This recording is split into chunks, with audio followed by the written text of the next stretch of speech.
Donc nous allons maintenant appliquer donc le théorème de la bijection dans l'exercice méthode. Exercice appliquer le théorème de la bijection. Alors on a une fonction f, d'accord, x puissance 3 moins 3x plus 1, et démontrer que f de x égale 0 admet une unique solution alpha appartenant à moins 1. Entre à moins 1, 1. Je me suis trompé, donc sur le poly, vous mettez moins 1 à la place de moins 2.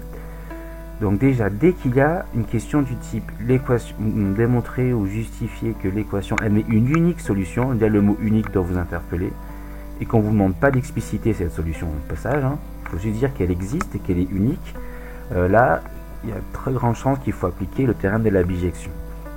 Alors, pour appliquer le théorème de la bijection, il est ici. Je rappelle qu'il faut une fonction continue, strictement monotone. Je rappelle que strictement monotone, ça veut dire croissante, strictement croissante ou strictement décroissante, l'une ou l'autre. Donc, vérifier que donc le fameux cas là, il va appartenir entre les bornes f de a et f de b. Alors déjà, je dois avoir la continuité et la stricte monotonie. Donc d'abord, je vais étudier la fonction f. Donc je vais étudier les variations, puisque je dois savoir si elle est croissante ou décroissante, ou strictement croissante ou strictement décroissante. Donc j'étudie, et j'ai vu dans les contrôles que c'est une méthode qui n'est pas encore bien rodée pour vous. Donc je dérive, donc un polynôme c'est facile. Une fois que j'ai dérivé, il faut que je vais étudier son signe. Et pour étudier un signe, donc là, soit c'est une expression affine et c'est facile, soit c'est un polynôme second degré, là c'est parfait, c'en est un, et on calcule un discriminant. C'est ce que je vais pas faire là, mais c'est ce qu'il faudrait, ce qu'on pourrait faire. Il faut calculer le discriminant avec A vaut 3, B vaut 0 et C vaut moins 3. Ou alors, surtout ce qu'il faut surtout avoir, c'est une forme factorisée. Bon, ici, je vois qu'il y a un 3 et un 3, ben, je factorise par 3. Je pense que c'est quand même un réflexe à avoir cette année. Je factorise par 3 et j'ai du x carré moins 1, et je sais que x carré moins 1 c'est une identité remarquable et que je sais factoriser. Donc, même si j'obtiens ça comme dérivée, ce qu'il faut se dire, c'est comme je dois étudier le signe, je dois avoir une forme factorisée. Donc soit c'est affine, c'est facile, soit c'est second degré, ça aussi. Ici c'est pas le cas, il faut factoriser. Bon, admettons que j'ai pas vu que je pouvais utiliser le discriminant, mais que je sais comme je peux factoriser. Ben là je factorise, grâce à une identité remarquable, donc a carré moins b carré, ça fait a moins b facteur de a plus b.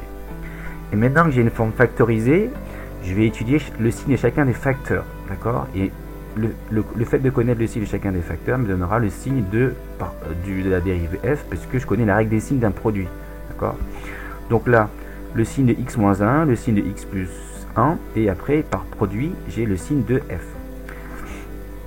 Donc, c'est une expression affine, ça s'annule en 1, et je vous dis, je vous l'ai rappelé, on est du signe du coefficient directeur à droite du 0. Donc, à droite du 0, je suis du signe du coefficient directeur. Le coefficient directeur ici, de l'expression affine, c'est 1, parce qu'il n'y a rien, donc c'est 1. Donc là, c'est plus, et donc tout ce qui est à gauche, c'est moins. Là, c'est pareil. X plus 1, c'est une fonction affine, ça s'annule en moins 1, et à droite de ce 0, je suis du signe du coefficient directeur, qui ici aussi vaut 1. Là, je mets donc plus, et donc à gauche, je mets moins. Et du coup, grâce à la règle des signes d'un produit, donc je sais que moins fois moins, ça fait plus, moins fois plus, ça fait moins, et plus fois plus, ça fait plus. Quand c'est deux signes contraires, c'est moins, et quand c'est de même signe, c'est plus. Donc ça, vous le savez. Et ensuite, les signes de la dérivée me donnent les variations de la fonction f.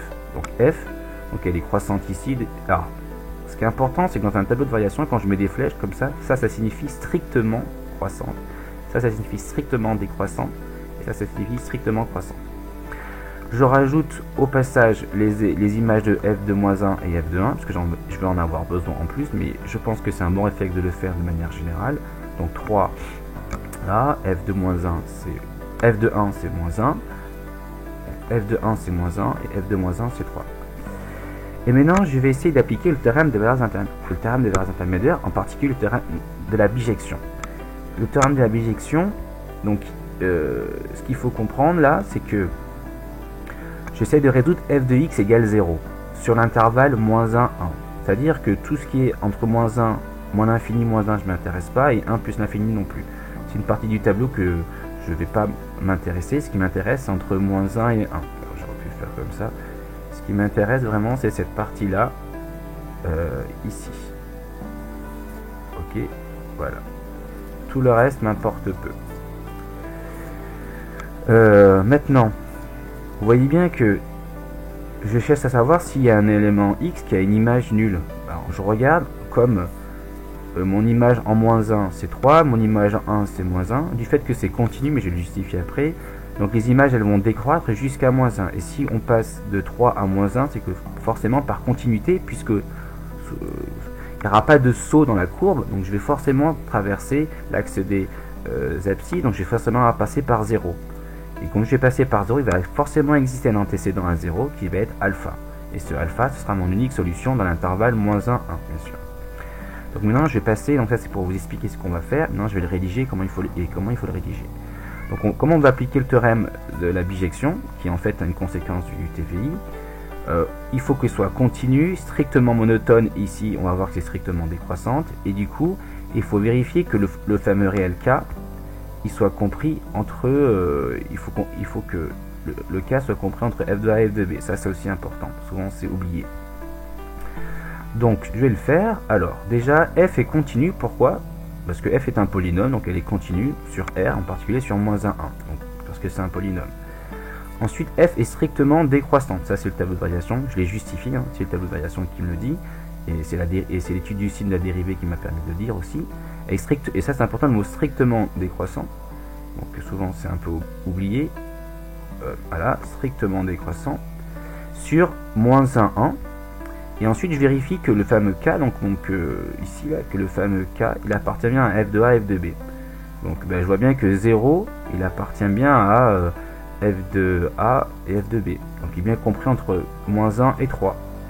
Et comme là j'ai ces trois hypothèses là, je peux dire d'après le théorème de la bijection, l'équation f de x égale 0, ici mon K c'est 0, admet une unique solution, d'ailleurs j'ai pas fini, alpha. Donc une unique solution alpha appartenant donc forcément, donc il va appartenir ici, donc l'antécédent il est forcément ici entre moins 1 et 1, d'accord, appartenant donc à moins 1, 1.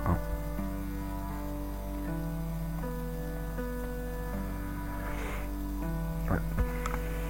Terminé.